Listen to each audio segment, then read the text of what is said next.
in a different way that's just as valuable or good for your life or whatever. But I really wonder, like, you know, hey, if I'd had a kid early on, would I have not gotten, had to have all, like, 6, 7 surgeries I had to have for endometriosis?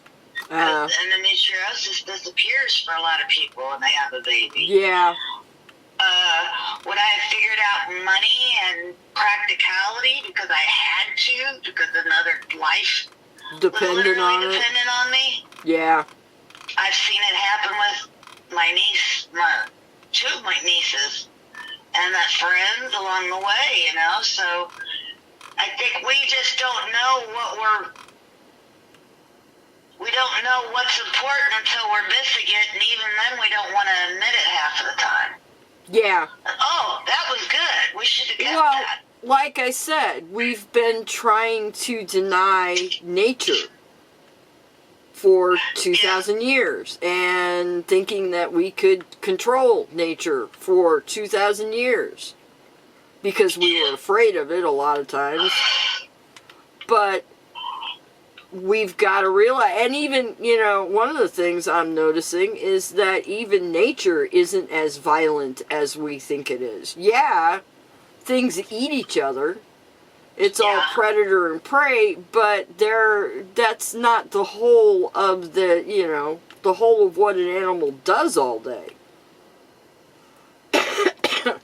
I'm wondering... Well, you could have a dog out in the wild possibly eat a kitten. Possible. Starving. Or because the kitten is there. You can have a dog in the wild that sees a kitten that's a new mother or doesn't lost its pups and takes the kitten on as a pup. I mean, it could go either way. Yeah, and everything's like that. I've seen videos of chance encounters between things like bears and bobcats where they're like, hey Fred, hey Raj. Yep. And they just go their merry way. Even nature's not as violent as we've been taught to believe it is. Even sharks don't always attack everything around them. You know, it happens, but it's not the norm of the day. You know, once you satisfy, once you satisfy the need to eat, the need for calories, here it is, how wealth changes people. Once you satisfy the need for calories, pretty much everybody goes and takes a nap. Or goes and plays. Even adult animals will play.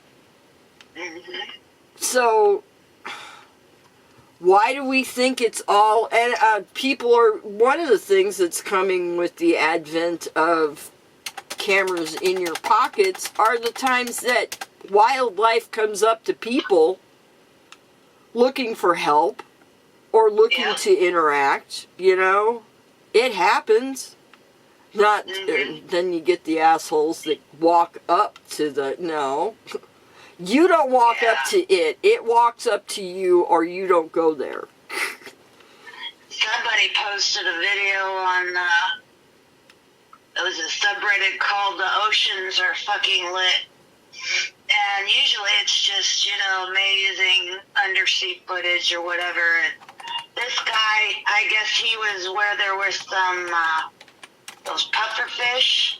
And they do look like they're smiling. I mean, they're cute as hell. Their faces are. Pufferfish are very cute, yes. And he's like bouncing around in his hands, you know, and of course half of the Reddit's like, you know, bastard, leave the poor little guy alone, you know, we're just traumatizing this poor fish just because the human thinks it'll be fun, you know. And, I mean, there was a lot of people got really pissed off, and I could see where, you know, 20 years ago, that video just would have made everyone go, oh, and nobody would have even questioned, you know, a human doing that to an animal or to a fish. But, you know, here the majority were like, no, don't be manhandling the fish.